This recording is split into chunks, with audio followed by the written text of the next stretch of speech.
Hey guys, welcome back. We are here with another episode of Barside Manor. We're with someone today who I actually haven't seen in a while. I see him maybe like twice a year. I think If this is that. not. I didn't introduce you yet.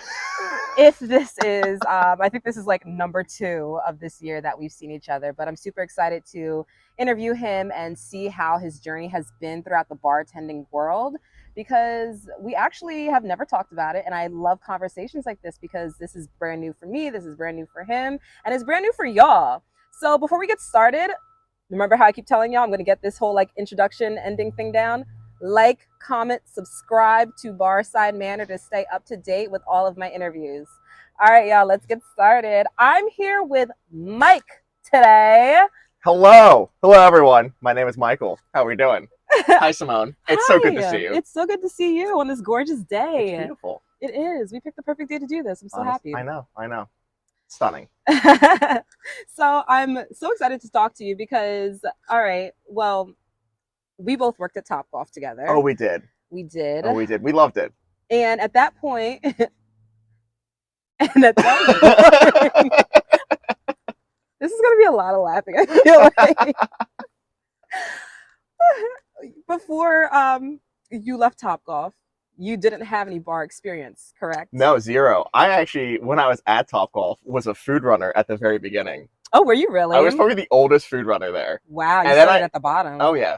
It was all that real energy at the bottom. You had. Oh, yeah. Like crackhead energy. That's what it was. Honestly, no, it was the bang machine. That's what it was. The what? You don't remember the bang machine that we had? The energy drink? Oh, yeah. Is that still there? It is. Gary still drinks them every Saturday. Oh. That poor sweet Gary, summer soul. I know you be drinking them still. You know they're bad for you. You gotta watch out, man. Those are bad for you. I almost passed out. I had 4 in one day. Well, why would you go ahead and do a thing like that? Because it's Topgolf. How are you supposed to survive? Oh my gosh. That's a fair point. All right, continue. So you were a food runner. So but when I met you, you were... I was what was I? A caddy? I don't remember what you were. I guess I was a caddy. I don't know. I kind of did like a lot of things.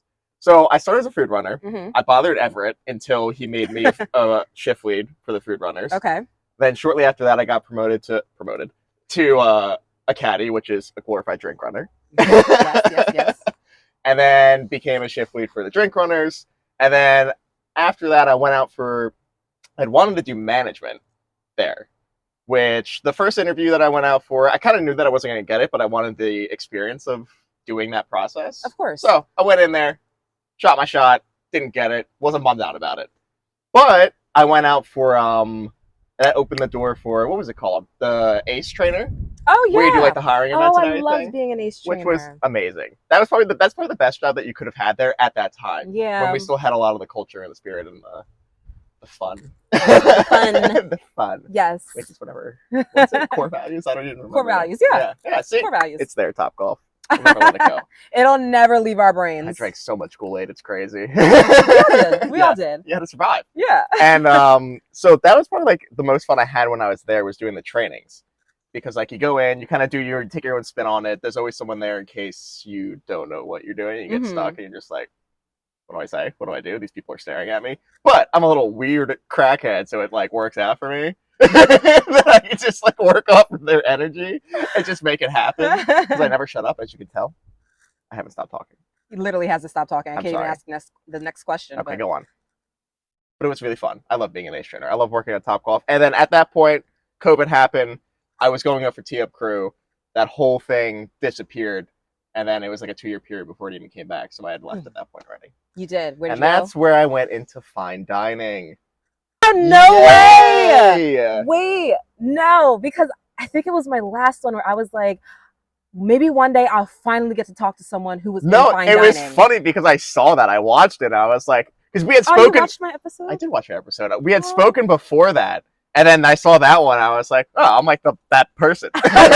I'm that guy. No, I'm so excited because I had no idea that you were in fine dining. Oh, yeah. And I can't wait to hear all about it. Oh, because I have so many stories. I'm so excited. Yes, let's get started. How did you get that interview? So, I guess why did you go there? There's so many questions. All right. Sorry. Let's start with the right. Why did you go to that interview? So, why did I go to that interview? It was COVID time. I didn't know what I was doing. We were coming off that point of having all that the stimulus checks and everything, and Mm-hmm. I was like, okay, I paid All off that free money. all that free money that immediately disappeared because I was just paying off debt. So that's awesome. Live in debt. That's my life. However, so my stepfather, Tom, he's a very good man. Very good man. Good man, Tom. Good man, Tom. He was actually the general manager of the country club that I started at, which was Richmond County Country Club. What? Richmond County Country Club. Richmond Richmond County Country Okay. Club. Sorry, I speak very fast. I know. It sounded like I'm like, what did you just say? But so that was in Staten Island, and because I was thinking about becoming a bartender, because I never really got to have that opportunity at Topgolf, because at the time at Topgolf, the ideal situation was you became a bay host because you just made way more money, especially at that time. I'm sure it's still the same way. Mm-hmm.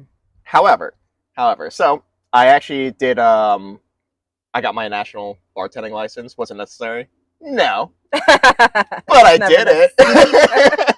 It was actually good for me because going into the fine dining, even if my stepdad was the general manager, he still, they look for people that have experience. So one of the prerequisites to me doing that was taking the necessary classes so that way I could go into it very comfortable and I wouldn't have to learn everything on the spot. Mm-hmm. Even though I'm a certified alcoholic, doesn't mean that you can bartend. Very different things. Very different things. Totally different things. Yeah, yes. exactly. So did that. It was like a 2-week class. It was awesome. I think like the hardest thing at the end was like you had to make 14 drinks in like 2 minutes. Okay. And it's your like speed test. Yeah, and it was like, okay, even if you get some of them wrong, just get the drinks out. And I was like, okay, yeah, that's probably about how it would go down in Manhattan. You have like 800 people staring at you like. And that's the thing. People don't even really understand what they're drinking. Kind of no. Give them a drink that looks pretty with alcohol in it. 100%. I had one lady had asked me for, I forget what it was. Let's just say it was a Cosmo. Mm-hmm. And I watched one of the other bartenders make it. I was like, that's not how you make it. That's not how you make Cosmo. But we were like slanted. It was like a New Year's Eve type of thing, right? And she was like, "Oh, this is delicious. Thank you for the vodka soda." I was like, none of that made any sense. That made total sense to me. I don't know what you're talking about. Yeah, of course. Fine dining, everyone. But that's like a different atmosphere. That's like when you're doing like private events and like everyone's just like completely sloshed and, enjoying life. They don't really care what they get. They're just partying. So did you have server experience prior? No. You didn't. That's actually so funny. I've never served. Ever. Never. Even to this day? To this day. I actually served like as a manager because I would have to. It's not like I know how to do it. I just never really. I like bartending. I like alcohol. I like talking to people. You don't really get that when you're a server. You do them like very small, like little intermittent spots, but it's not like you sit down, you have your regulars, you're talking to them at the bar. Like especially for me with fine dining, as I worked at a country club, Mm-hmm. right? So it's a little bit more different than like a restaurant atmosphere. These people pay good money to be there. They're there all the time. They get to know you. Yes. Right? And that's how you make your money because a lot of them are not guaranteed tips. You don't have to tip people at a country club. It's not. Some of them are straight up. Do you have automatic rat? Yes. Okay. However, they'll still tip you if on they top. like you. Of course. Yes. And it works in like you hang out. Let's just say Mr. Charles. You talk to him for like a week or two. Maybe he throws you a $5, a $10, and then like a year goes by, and he sees you every day. He stops by for a drink, throws you a 20. Exactly. And that's the type of relationship and you actually get to know these people. So it's less of a job and more like you're just kind of hanging out, which is nice. It is. Yeah.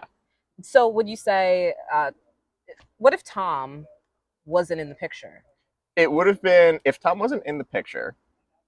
The barrier to entry, especially to that caliber of a club, would have been like nearly impossible, truthfully, without prior experience. Yes. Would I have tried somewhere else? It's hard to say because everything happens for a reason, right? Of course. And the reason why I wanted to become a bartender was aside from that, but also elevated by the fact that I had that opportunity and kind of like propelled me forward to get that spot because of that opportunity. Mm-hmm. You got to work with the doors that you have. If a door is shut, another one opens. Tom is a door. He's a good man. Tom's a good man. He opened a lot of doors for me that I would never, if without that single like leap of faith for me, mm-hmm. I would not have gotten any of the jobs that I had afterwards.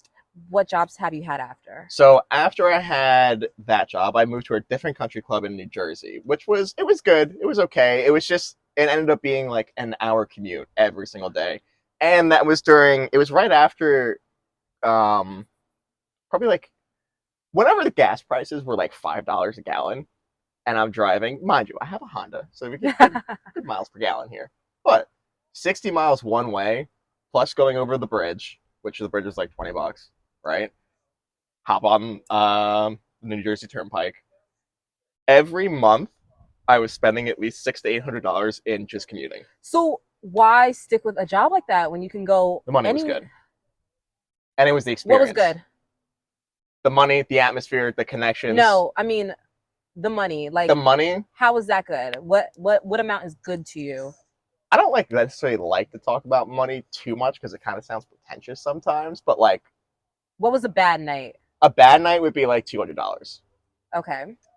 You know, what was an average night? An average night, and mind you, at this time I was mainly doing events. Like I was the event bartender. Also, shout out to Tina for this job. If we remember Tina Paul. Tina Paul was how Tina. I landed that job, and it was for what it was really good for experience. Mm-hmm. And because at Richmond County, I was more the actual bartender as opposed to being banquets. Yes. Now I did events like here and there, and they were good money, but it wasn't something I was very versed in.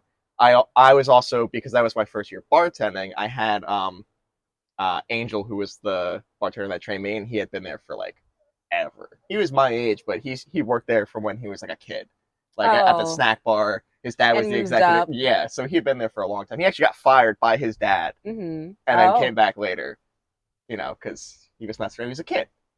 But so he ended up training me, and I was like in his footsteps, like right behind him, like a lot of the time. So he usually took the head on it. Whereas when I was in the country club with Tina, when I was doing the events and the banquets, I was Angel in that scenario. I was like the bartender that was taking the front of the events, and it was super awesome. Like I got requested by a lot of the members all the time to do their events, and that's like the thing that I'm talking about, where it's very different from like normal bartending, because you end up meeting these people when they can invite you to a private party at like their house. Have they? They have. Did I do it? No. Oh, why? At the time, I was very loyal to my job. I didn't want it to interfere with what I was doing. Okay. No, and then also, it's never like, yeah, you're getting good money probably, but it's never a guarantee. And at the time, I was like, I needed to know that I was going to make X amount of money. Mm-hmm. That's to survive. So I just want to say, did you guys see how he just totally avoided the question that I asked earlier about the average? Yeah, I caught on. So he said he feels a bit pretentious talking about money. That's fine. We could talk about it in private. We could talk about it in private. All right. So within your fine dining experience, what would you say was the most memorable situation that has happened, whether it be good or bad? Most memorable, whether it be good or bad. What's the first thing that pops into your head? Honestly, most memorable, and this kind of sounds like a cop-out answer, but it is the connections that I have made, and this is when I'm more on the managing side, and we'll talk how I got into managing later, but it's the connections that you make with your bartenders, your servers. A night that you think that you're going to get absolutely destroyed, which you do, but you make it through, and then at the end of it, it's like you, a bartender, a server, and you're like, man, we really just got through that day. That's insane. Those are the memories, the things that stand out to me, because it's the bad, it's the good, it's the ugly, all in one little fun package. For sure, yeah. And that, because when I was, especially when working at Topgolf, yeah, the managers will step in from time to time, but this is always the grass is always greener type of situation where you're thinking, man, what are these managers doing? How come they're not helping out? Oh my god, blah blah blah blah. But on the other side of it, you have so much going on. You're trying to keep everything running, all the pieces going together. You have call outs. You have people that are sick. You have just something happened. The dishwasher exploded. The dishwasher quit.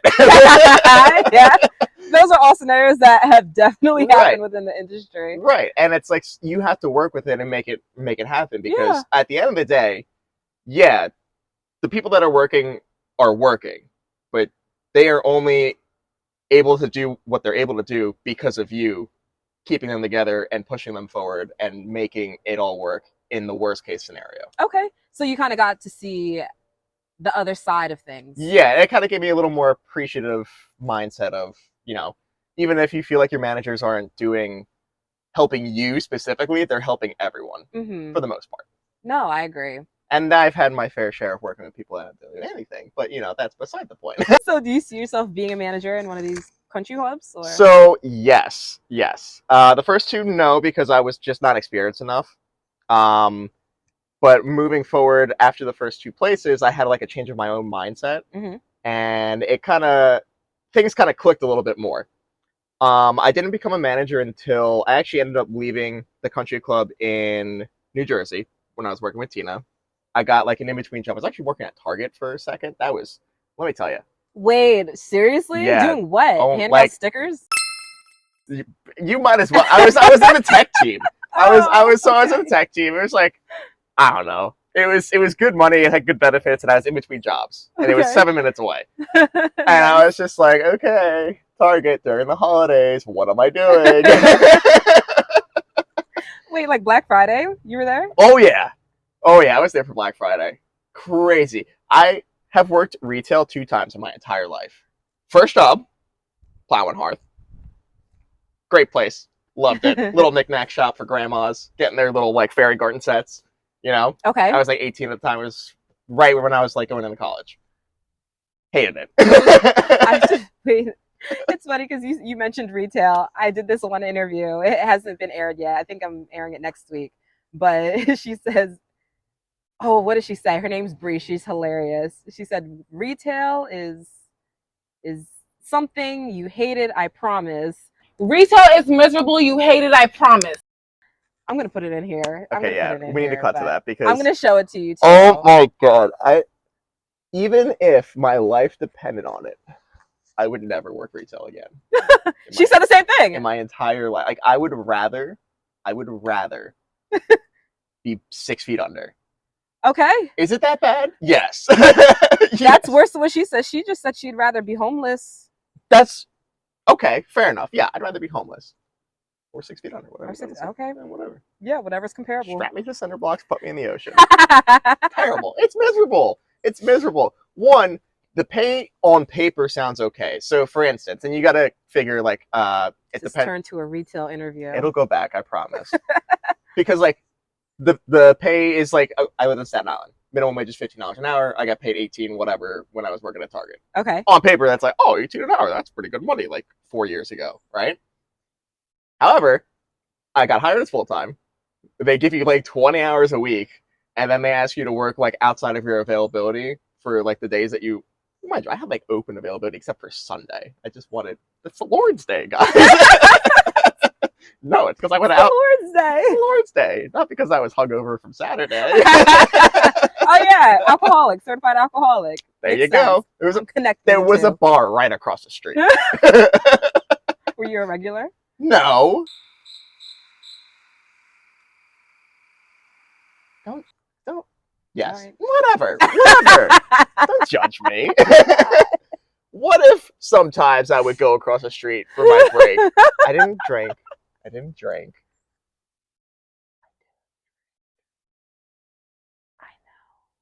know. Time. So going back to managerial stuff. Okay. And fine dining and country clubs. After the retail job, I was like, I am never doing anything like that again. Ever. This is the worst time. I need to do better for myself. I don't want to bartend again. I want to do what I want to do, and I want to manage. That's what I want to do. I want to try that. This is how you feel right now. You want to try managing. You don't want to be a bartender again. This is how I felt at that point in time. Okay. This is probably like 2-3 years ago. Okay. Right? Mm-hmm. And then I also had this thing where I was like, very unsure of what I wanted to do, if I wanted to go back to hospitality at all. So I went to school online for a tech boot camp. became a certified Java engineer. Haven't done anything with that. No, thank you AI. Damn you, Elon. Damn you. Just kidding. Elon's against it. however, so I did that, and when I was doing that, I actually moved to my dad's in North Carolina, which was very nice because I've never lived with my dad. My parents got divorced when I was 2. Okay. First time I lived with him. It was great. So moved down there, and after I graduated, I couldn't get a job right away, and I was like, okay, maybe we'll just like poke around, see what's going on in hospitality management down here. Let's just see what's maybe you edit something on your resume and it says that you had some managerial experience and you didn't. As we know, people lie on their resumes all the time. Listen, it wasn't completely untrue. Okay. Was the title manager? No, but you've done things that are managerial. Like, I sat back and watched them work. Yeah. I counted things. I did the inventory. Yeah. Yeah, come on. I had the ideas. Whatever. So you make that pretty on a resume. Of course. And I actually got the job at a country club as a floor manager in North Carolina. Wow. Okay. How did that go? It went really well. Honestly. Good. It was my first real managerial position. When I was there, I was talking to the F&B and the I was a floor manager, the dining room manager, the person like right above me, in between, like middle of food and beverage and us. And they were like, well, we see like, you don't have a ton of experience, but we'd still be willing to give you the position based upon like how the interview went and how like you were able to articulate yourself and talk about X, Y, and Z things and what you would do in this scenario. And through the experiences that you've had, we think that you'd be a good fit. Because they were kind of rebranding their staff in a way. They had just gotten a new GM, they just got like a whole new team, and they were trying to kind of like what we did at Topgolf, where you're hiring more for your personality and if you're a good fit to the team, whereas if you don't necessarily have the skills, you can always be taught them. Yes. And that's actually, I take a lot of what I learned from Topgolf in that aspect of it into how I manage. So were you you were just a floor manager, you weren't a bar manager? Correct. Okay. Now, my resume said bar manager. Okay. That never happened. That never happened. You were never a bar manager. Never a bar manager. All right. Never. But as the dining room manager, floor manager, you guys okay? Someone's moving. Beep beep. Why would you want to move out of this beautiful neighborhood? I know. Preposterous. Okay. Continue. So I still worked with the bartenders. I still bartended when needed, and like still had knowledge of like wines and yada yada yada. I hate wines, by the way. This is like fine dining with wines. That's like I know nothing. Like in the grand scheme of things, like I know what a cab is. No, that's why I can never do fine dining because I. And even if you think you wine. know, I love to drink it, but I don't know where it's from and the taste of it. And when I was in North Carolina, I was there for about a year, and then due to like personal family issues, that's actually why I came back to New Jersey, which is beside the point. But I had to leave for that. I met this one guy. He was like an old member from New York. He called me Jersey Mike. He found out I was from New Jersey because he called and he had a 516 area code, and that was the same area code. I'm like, hey, how's it going? You're from New York? He was like, oh yeah. And no one really liked talking to this guy for whatever reason. He's kind of a dickhead. It's like 80 years old, on oxygen, doesn't really care. Aww. You know what I mean? Like, yeah, give him a break. He doesn't care. He's just living the last couple of years of his life. Right. He's having fun. So he got to like whenever he would come in, he would call and ask for me, and like he wanted to sit down and chat. And he called me over to his table, and he pulls out this bottle of wine. He's like, Mikey boy, you know how much this is? Everyone's about money at a country club. Of course. They like to flaunt it.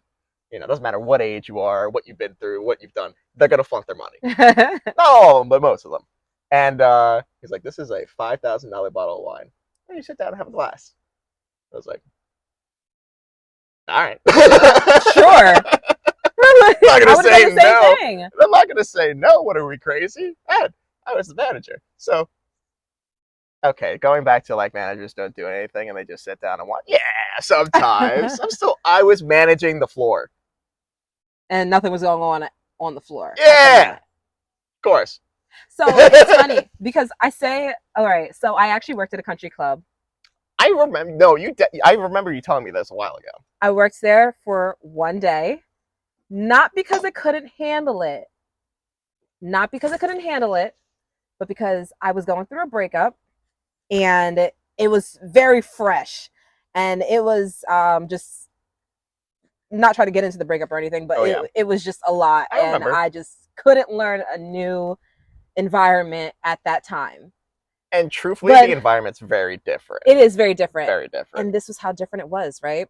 So I was talking to a couple of the guests, a couple of the members, and I went over to a guy, I grabbed his order, and I was like, "Oh yeah, sure, no problem." I said no problem. Oh, That was a problem to him. oh. And he was like, Why would there be a problem? you shouldn't shouldn't say say no no problem. You should say my pleasure. Saying What no is this, like problem is Chick-fil-A? something Like... that right. It's not Chick-fil-A. My pleasure. Sorry, this is You not a shouldn't Wendy's. say no problem. You should say my pleasure. I don't know what it is with you millennials, but you like to use verbiage that shouldn't be used in a country club. And I was just like, You sure he just wasn't a racist?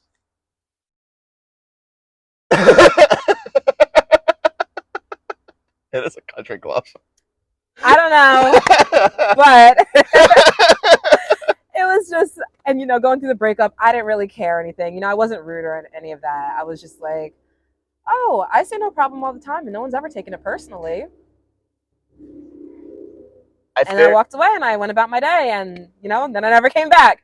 Not because of that moment though, and not because of whatever else happened throughout that shift. It was literally just because my mind couldn't handle it at that point in time. No, I kind of get that.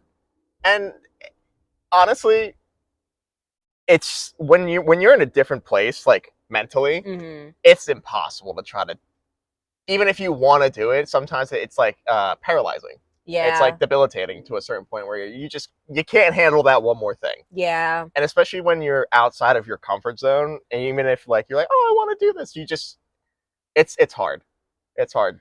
So getting back to bartending though, where else have you only worked in country clubs, or have you worked in other environments? Yeah, behind the bar? I actually thought about that recently, and it's like outside of Topgolf, I've only been in country clubs.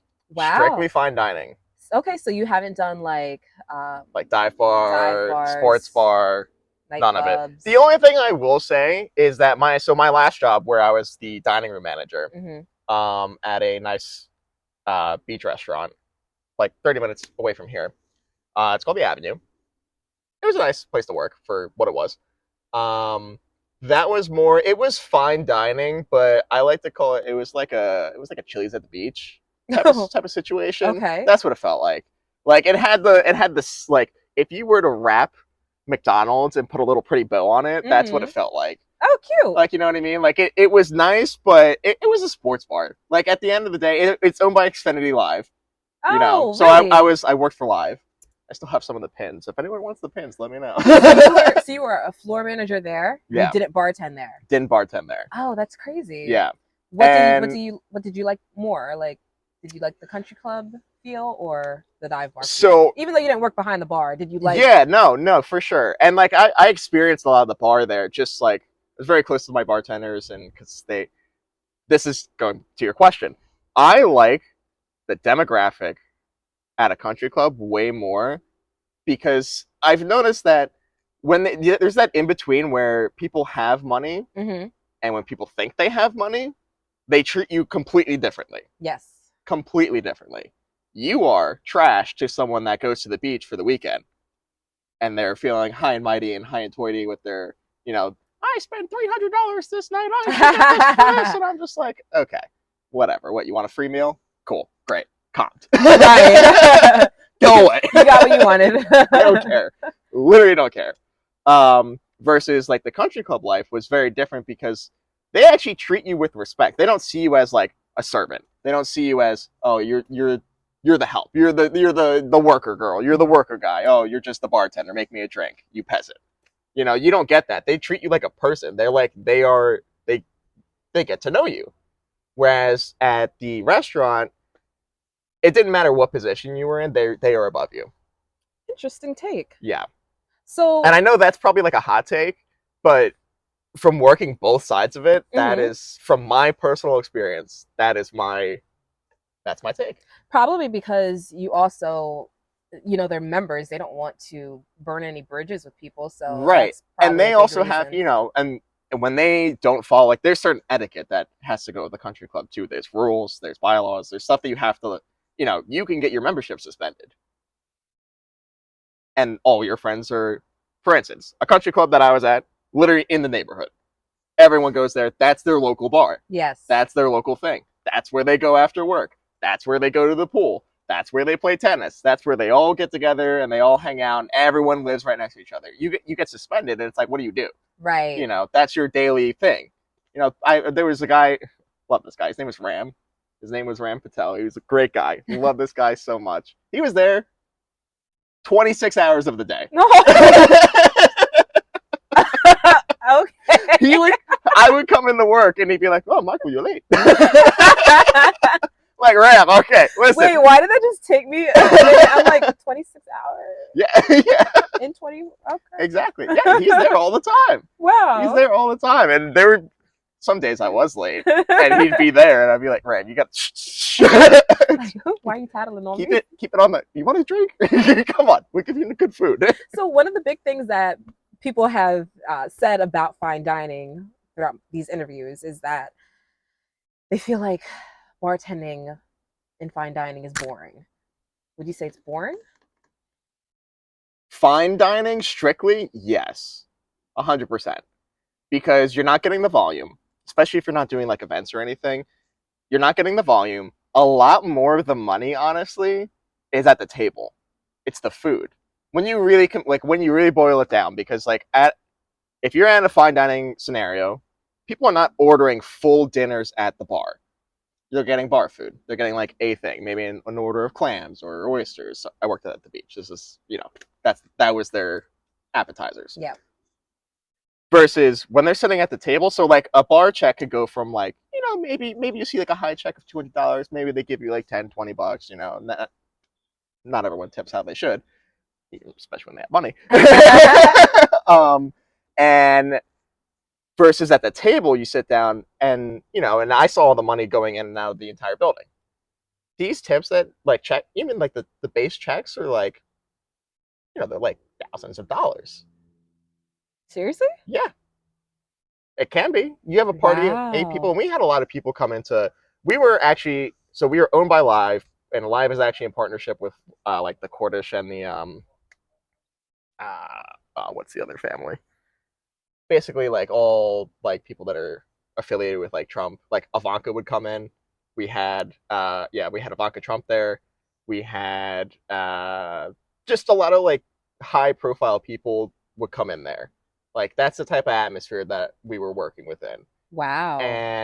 But we had like deals with like influencers that would come in. We comp their food, but they would still tip on the check. We make sure that we're giving you like a free like $1,000 dinner table, wine, yada yada yada, but just take care of your server. Oh, that's sweet though. Because otherwise they get screwed over because they have to take them. It's not like we're taking the table. Very true. The server now has to take out. They're gonna be there for like 3 or 4 hours to make $0. That'd be crazy. Right. That would be insane. And it's not like the corporation's gonna pay them, so. No. I get it. I work it. That is part of the reason why I quit my last job. So what's like the most popular drink that is ordered in a country club? Oh. If it's the guys, it's either one of their drafts, whether it be like a Miller, a Modelo, Something simple. Yeah. Okay. Something. A lot of Guinness, actually. But I think that kind of depends on where you're at, like, in the world, because there's some areas, like, when I was in Staten Island, nobody drank Guinness. At all. 0 people. Down in North Carolina, Guinness, people loved it. Modelo, that was like the mix. That's all it was. However, the ladies, for sure 110%, literally just like a vodka soda. Uh, vodka club though, not actual soda. Vodka club. Yeah, yeah. Yeah. Soda club, tomato. What'd you think I meant? Or what'd you think I thought? No, I'm an idiot. Not vodka club. Oh my god, why am I blanking? I'm having a brain fart right now. What's the other one? Tonic? Thank you. Okay. Yeah, cut that out. That's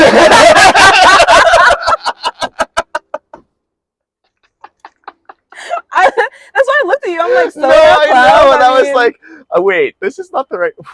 What's happening? What's happening up there? What's that other What's bubbly, that? white mixer? Somebody. God, is that you? Help! Tonic. Yes. Tonic. So it is. You know, when you said fine dining, I don't know. I never really saw country clubs as fine dining.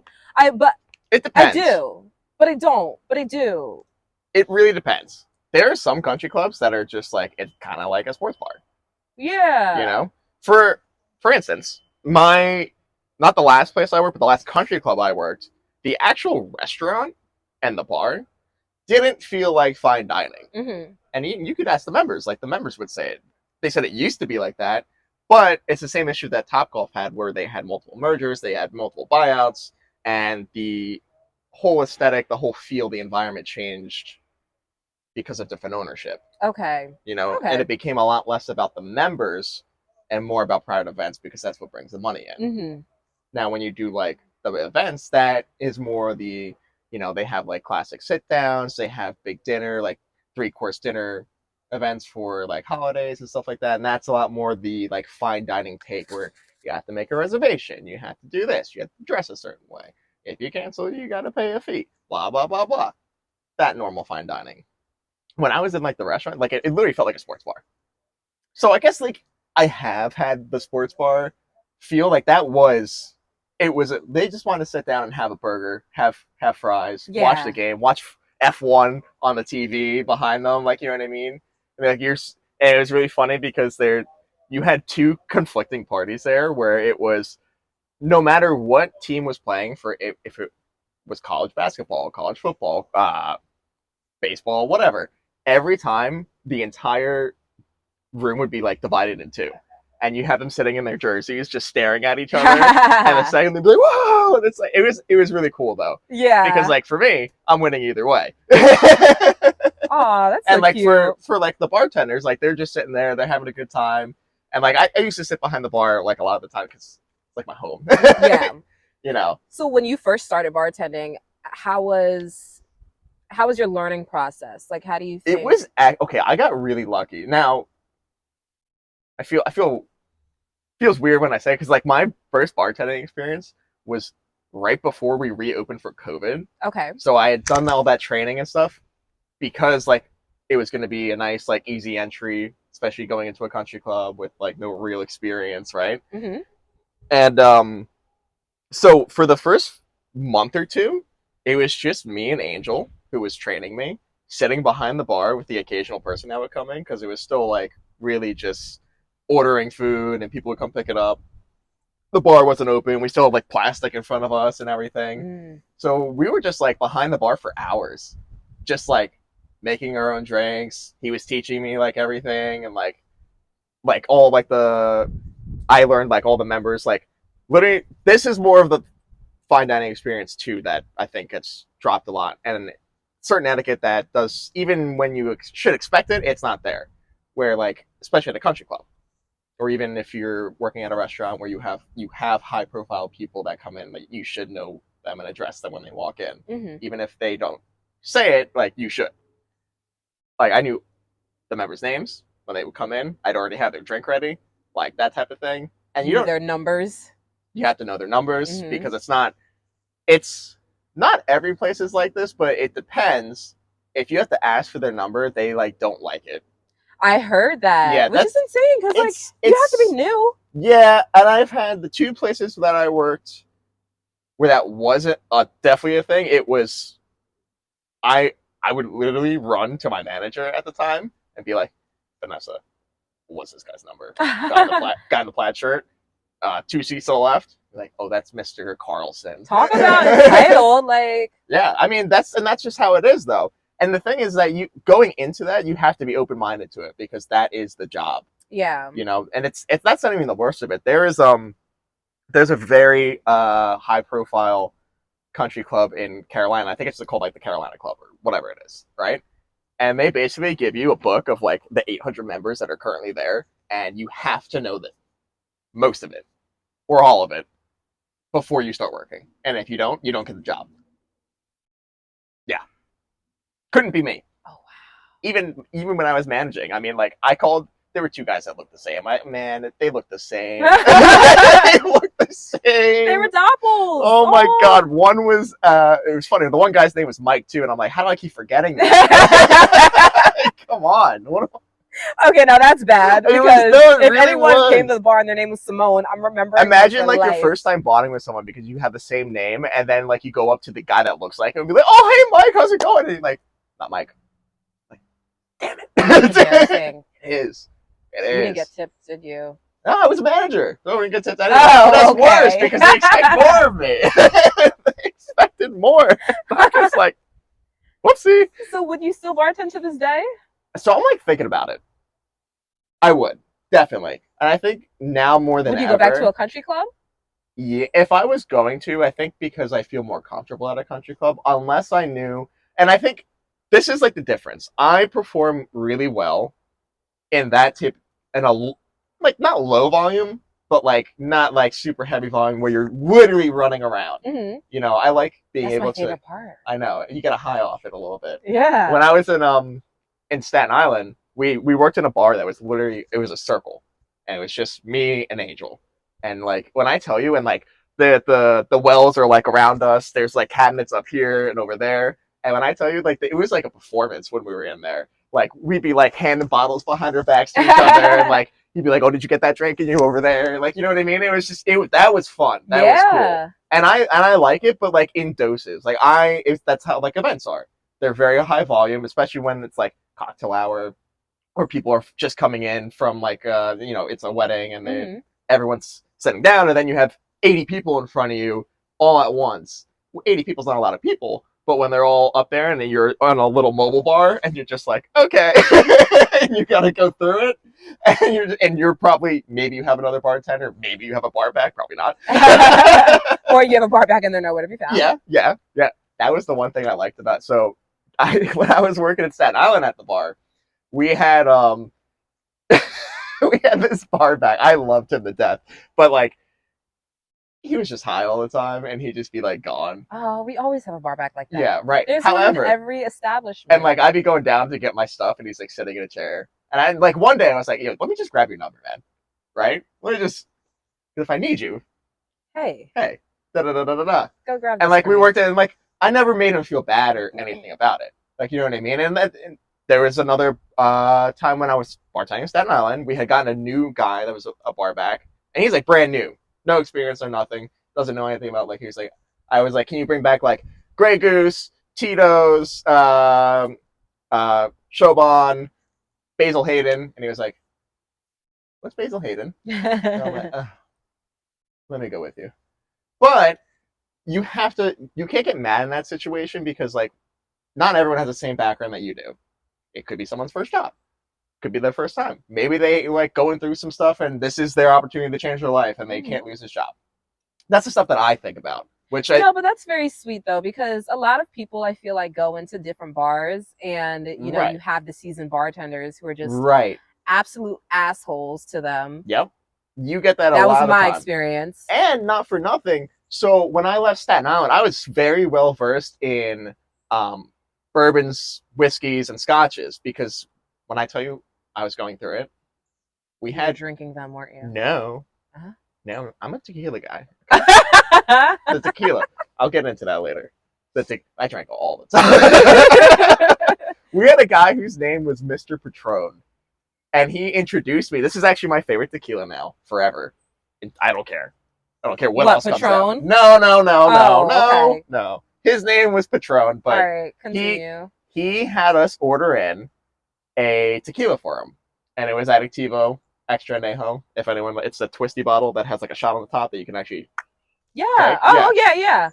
so good, I never had so it. good. So it's like and if you get the extra añejo one, it has very nice notes of vanilla, but it's not like overpowering. I don't know if you've had like Kendall Jenner's, like even her No. blanco has like it has like those vanilla notes, and it's a blanco. Why does it taste like this? Ooh, what if I get to interview Kendall Jenner one day? Kendall, if you're listening, this is your girl. Give me a shot. Let me Yeah, try let it. me come on. Let's do a live interview. Let's do it, girl. Me and you right here, a bottle. Right. The whole bottle. But so we had 57 different types of bourbon, scotch, and whiskeys ready to go at any given time. And like people would say it, and I'd be like, "Oh, what is that? It's gotta be a bourbon, right? If I don't know what it is, it's gotta be a bourbon. Sounds like a bourbon. This sounds like it would burn my soul." Do you not like bourbon? I think yes, I do, but in very particular. Like I like if I'm gonna have a bourbon, I'm gonna have a Manhattan or like an old fashioned. However, I have found out that if I'm gonna have an old fashioned now, I'm gonna have a mezcal old fashioned because it's tequila, basically, and it's smoky and it's amazing. I highly recommend How did you say it? Mezcal? mezcal. Mezcal? Mezcal. I don't know how to say Mezcal. it. I got a mezcal. I feel like we went off topic so much this interview. I'm like, I'm trying to keep you on track. I'm It's sorry. your fault. Don't blame me. Why am I the scapegoat here? I'm being attacked. 'Cause this is literally how our conversations go. I'm Yeah, like, that's because I have like scatterbrain. Like the dots are somewhere. all right, before we wrap this up, Yes. you know, it was lovely hearing your story and your background and all of that in the country club world. I love it. Don't do that. I'm sorry.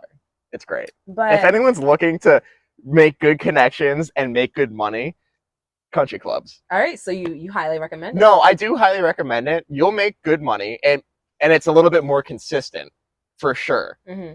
However, because you're building that rapport. Because you're building that rapport, and then also it's really good if you're looking for like if you're bartending and like, or if you don't know what you're gonna do, if you want to bartend forever, you make a lot of connections just from networking, or maybe you just get a better bartending gig. Maybe they hire you as a personal bartender. You know what I mean? Like you never really know. Even if you're babysitting, you learn what they're doing. That's exactly like to make all that money. When I was in North Carolina, a membership, because I was in tech, like that's ultimately what I want to do, like in the future of my life, right? Yeah.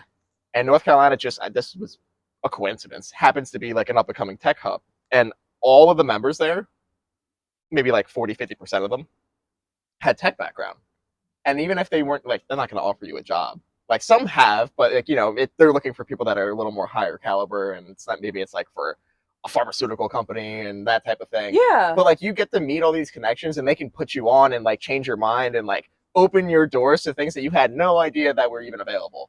They can give you advice on the route to follow. Right. Because at the end of the day, they made their money somehow. They're not stupid, you know? And whether you want to believe like, oh, people are handed their money, like, yeah, that happens sometimes, but they still maintain it. Not all the people in the world do that, but like you have such higher opportunity to further yourself working at an establishment like that in general. But if you're literally just in it and you're like, I want to make money and I want to make money quickly, but I also just want to work the weekends, don't work at a country club. That's my take, because you can make money almost any day. Granted, like there are some days that are always going to be better, and it's different. It varies. But I love the country clubs for that reason. Awesome. Just like making those connections. Good. Yeah. Good. That's awesome to hear. So what's some final advice you would give someone who's just starting out in the industry? Definitely know how to make a good vodka cranberry. Just know how to make an espresso martini for sure. Just know how to make an espresso martini. That's your advice?